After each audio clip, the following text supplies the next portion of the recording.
Yeah, this is exactly what you don't want to do.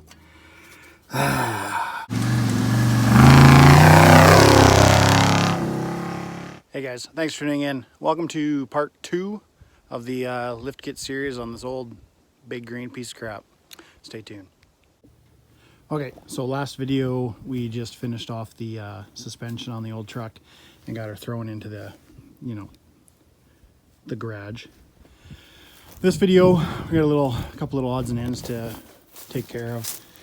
I did order one of these. I picked this up, Skyjacker drop PITMAN arm. We'll work on correcting our steering, and also got some extended brake lines from Offroad Design. I got some shocks to throw in. They came used with the used lift kit. I don't think they're any good, but we'll bolt them in anyways. Yeah, we'll go from there. So bring you in and show you what we got to do here. Let's get this out of the way. All right, so here's our factory PITMAN arm, drag link, and the raised steering arm we threw on there. The drag link does not sit horizontal. It's kind of at an angle.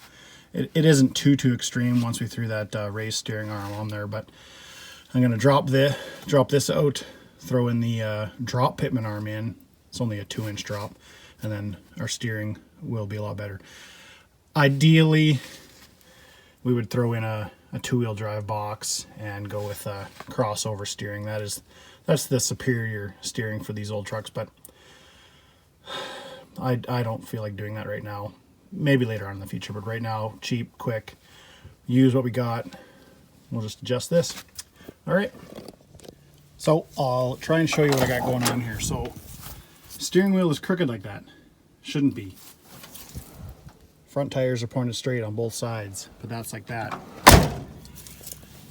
It is because, well, obviously this isn't coming off the side straight. So when the steering wheel inside is correct and where it's supposed to be, this would be, a little different.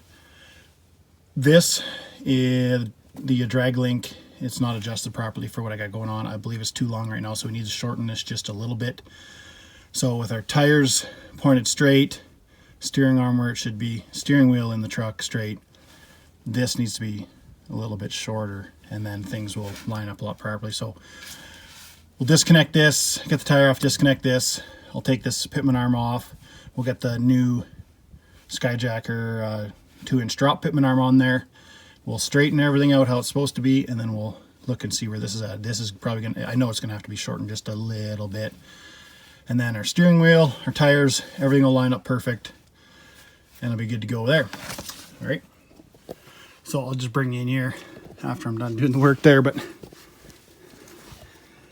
yeah, you see the factory arm off. I'm gonna replace it with this drop one. Now these are, if you see it, there is splines in there, so they can only go on one way. Just match up the splines to the splines there.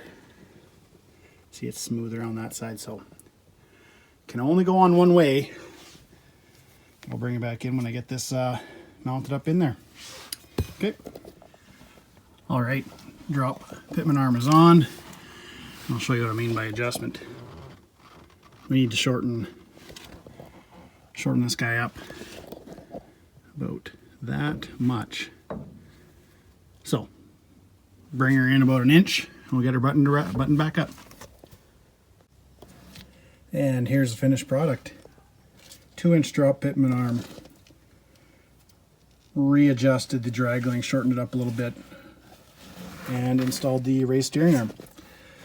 So, let me get out of here without hitting my head on the mirror. Okay, tires are straight, steering wheel's straight, everything's adjusted perfectly. So, moving on to the brake lines now. 2 for the front, 1 for the rear, some hardware. I'm going to tackle the brake lines here first before I do the shocks, because I ran into this problem. The upper shock mounts are hooped. Well, this one's hooped. There isn't one on the other side. So I'll have to pick some of those up before I get that in here, but yeah. So I went ahead and pre-lubed the brake lines. Guaranteed I'm gonna end up snapping one off, so that'll be great. Yeah, try and get this one out of here and the extended one in here, and I might as well, yeah, disconnect the old diff breather tube as well. She's pretty stretched out right now, but okay, we'll get to her. Yeah, this is exactly what you don't want to do. Great. Hope I don't break that one. I don't know. Regardless, snap that one over to the driver's side. That one there ain't coming out either, so whatever. So, see what I can do.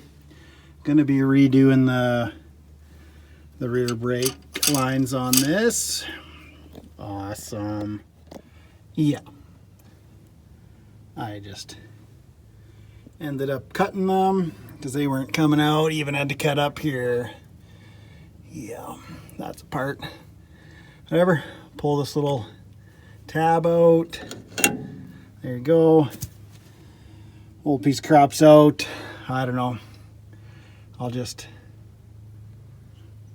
put the extended one in here and kind of just bolt it right there. And I gotta get some new brake lines. I don't know if I can salvage what I have here.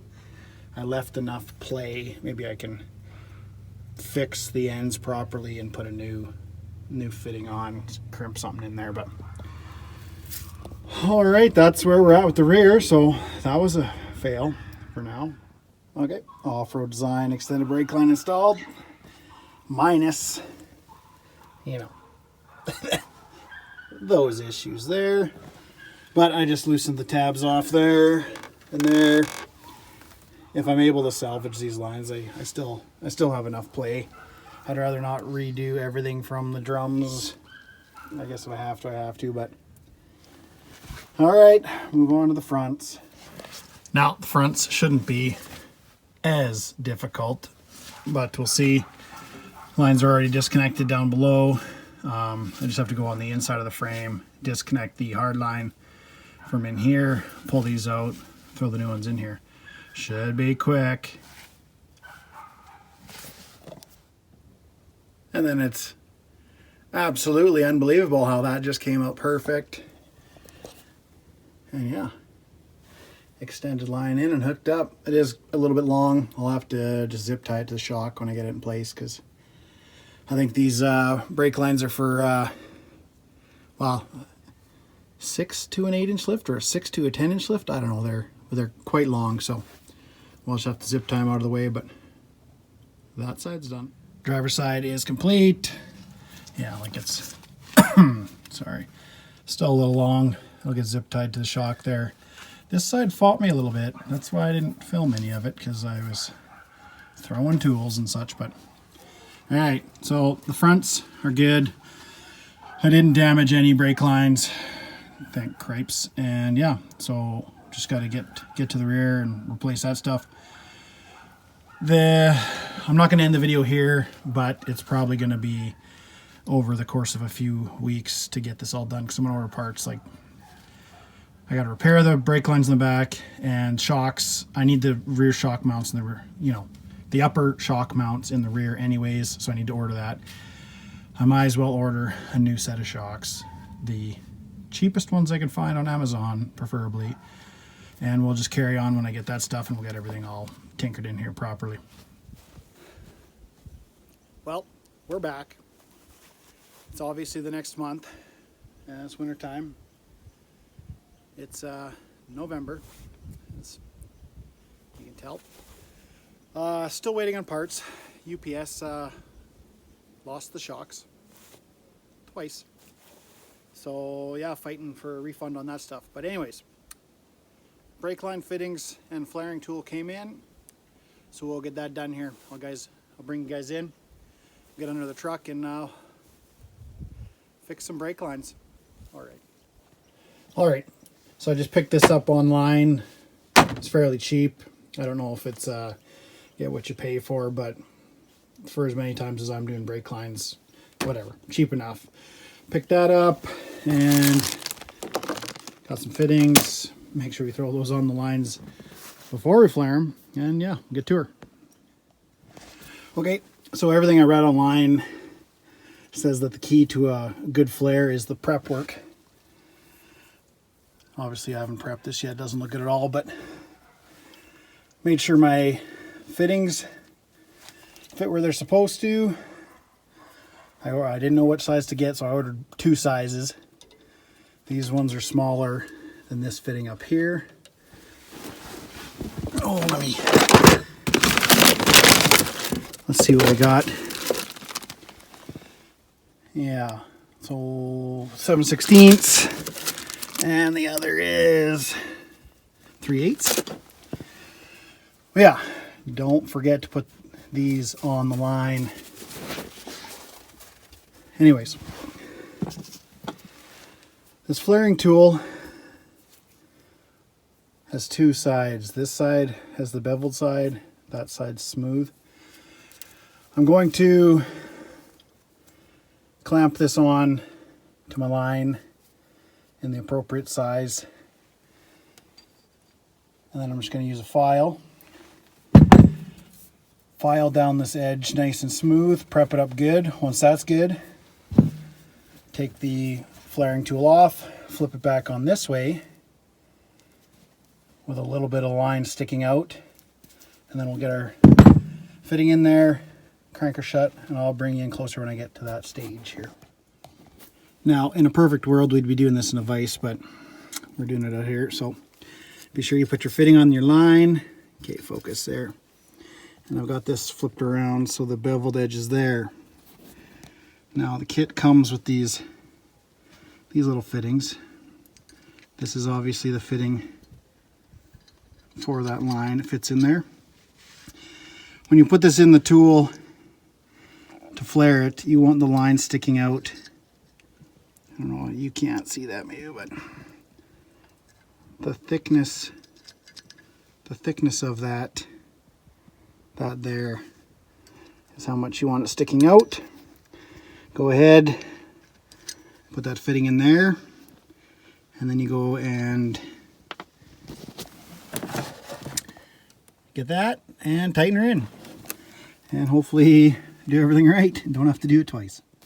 Now, it doesn't look the best, but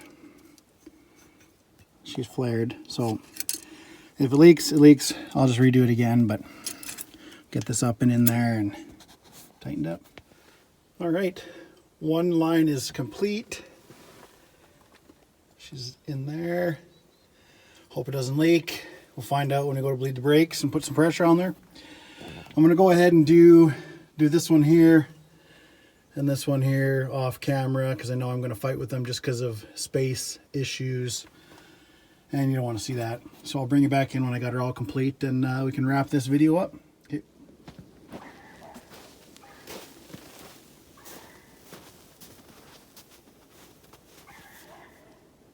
Well, let's chalk this one up to a epic fail. Not only did I break the brake line flaring tool, I also dropped some pieces into the snow. Gonna end the video here. We got no shocks, we got no brakes, our pets' heads are falling off. No, I'm just kidding. Yeah. Wish I had a better update for you guys. Thanks for tuning in. Like, subscribe. Thanks for watching me work on my crap. All right, see you guys next time.